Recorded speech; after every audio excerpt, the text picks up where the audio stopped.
Sir anxiety disorder क्या है? बिल्कुल। एंजाइटी डिसऑर्डर को अगर अपन सरल शब्दों में समझे तो ये घबराहट की बीमारी होती है। अब घबराहट ये तो हम हर कोई व्यक्ति बचपन से कभी न कभी महसूस करते ही हैं। स्कूल में जब अपन जाते हैं, एग्ज़ाम देने जाते हैं, वाइवा देने जाते हैं, यस एंजाइटी होती है, घबराहट होती है। कोई भी स्टेज पे जब अपन चढ़ते हैं, पहली-पहली बार चढ़ते हैं, बोलने में एंजाइटी और घबराहट होती है। पर ये तो सामान्य है। डिसऑर्डर क्या होता है? देखिए, डिसऑर्डर जब भी साइकियाट्री में किसी शब्द के पीछे लगता है, तो वो तब होता है जब वो अपने को डिसफंक्शनल कर दे या उसका ड्यूरेशन इतना अधिक हो जाए कि उससे कई सारी प्रॉब्लम उत्पन्न होने लग जाए। ड्यूरेशन मतलब कि अवधि, अगर एंजाइटी जो कुछ क्षण तक चलनी चाहिए, वो घंटों तक चल रही है, दिनों तक, महीनों तक, सालों तक किसी को चल रही है, लगातार चल रही है, तो डिसऑर्डर हो सकता है। उसके सिम्पटम की गहराई इतनी ज़्यादा है कि उस एंजाइटी के कारण, जैसे आपने स्टेज का एग्जांपल लिया, तो उस एंजाइटी के कारण आपको स्टेज से उतरना पड़े, स्टेज पे बेहोश हो गए या इसी प्रकार के कुछ गंभीर लक्षण आपको सेकेंडरी या द्वितीय चालू हो गए हैं, तो ये एंजाइटी डिसऑर्डर हो सकती है। कैसे पहचानना है कि आपको एंजाइटी डिसऑर्डर्स है, इसके लक्षण क्या-क्या होते हैं? देखिए, लक्षण को ईज़िली समझने के लिए 2 भाग में अपन बाँटते हैं। एक है दिमागी लक्षण या कॉग्निटिव लक्षण, दूसरे होते हैं शारीरिक लक्षण या फिज़िकल साइन्स एंड सिम्पटम। देखिए, शारीरिक लक्षण जो एंजाइटी के होते हैं, वो बिल्कुल आसान है। किसी को लगता है कि उनकी दिल की धड़कन बहुत तेज़ हो गई है। किसी को लगता है कि उन्हें पसीना आ रहा है, पसीना आता भी है। उनके हाथ-पैर काँपते हैं, ट्रेमर्स करते हैं। उनको ऐसा लगता है पेट दुख रहा है या गैस जैसा हो रहा है, उल्टी जैसा हो रहा है, नोज़िया हो रहा है, किसी को डायरिया जैसा भी लगता है। बॉडी के भिन्न-भिन्न जगहों पर आपको पेन हो सकता है, दर्द हो सकता है, खिंचाव महसूस हो सकता है, हाथ-पैर ठंडे भी पड़ सकते हैं।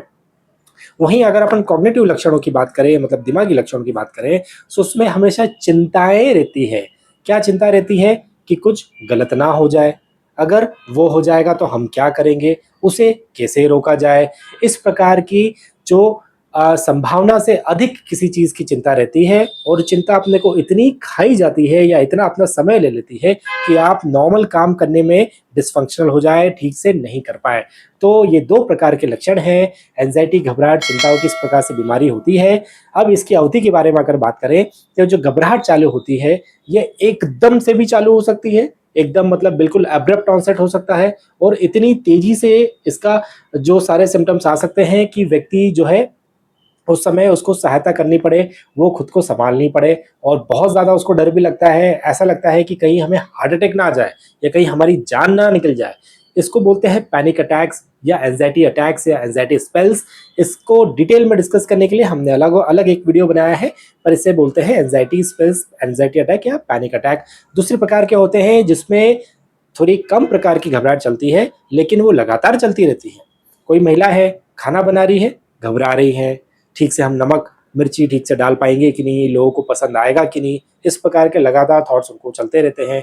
कहीं अपन बाहर जा रहे हैं, कहीं रास्ते में एक्सीडेंट तो नहीं हो जाएगा, हमारा वॉलेट या बटुआ नीचे तो नहीं गिर जाएगा, कोई हमें सिग्नल पे रोक के हमसे पैसे तो नहीं ले लेगा। इस प्रकार के जो अनुचित विचार है बार-बार उनके दिमाग में आते हैं और वो हर छोटे-मोटे बड़ी चीज़ों में घबराहट के पॉइंट्स उनका दिमाग ढूँढता है और वो घबराती भी हैं। तो ये जनरलाइज़ एंग्ज़ायटी के अंडर आ जाता है। कुछ और विशिष्ट एंग्ज़ायटी रहती है या स्पेसिफिक एंग्ज़ायटी होती है, जो लोगों को होती है पर्टिकुलर किसी सिचुएशन पे। आपने देखा होगा किसी-किसी को केवल लिफ्ट के अंदर जाने के बाद में एंग्ज़ायटी होती है।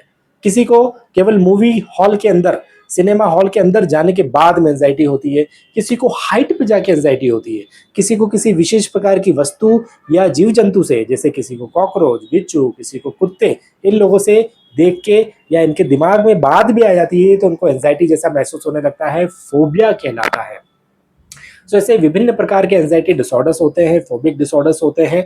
सो इनकी पहचान रखना बहुत ज़रूरी है और इस प्रकार के लक्षण अगर आप में या आपके जान-पहचान वाले व्यक्ति में आ रहे हैं, सो आप उन्हें जल्द से जल्द मनोरोग चिकित्सक के पास में ले जाइए, क्योंकि इसका निदान करना मतलब डायग्नोसिस, इसकी पहचान करना बहुत ज़रूरी है। जितनी जल्दी पहचान करके आप ट्रीटमेंट चालू करेंगे, उतना ही बेहतर और हमेशा के लिए ट्रीटमेंट जो सफल होता है, क्योर होता है, वो होने की संभावना है। नमस्कार।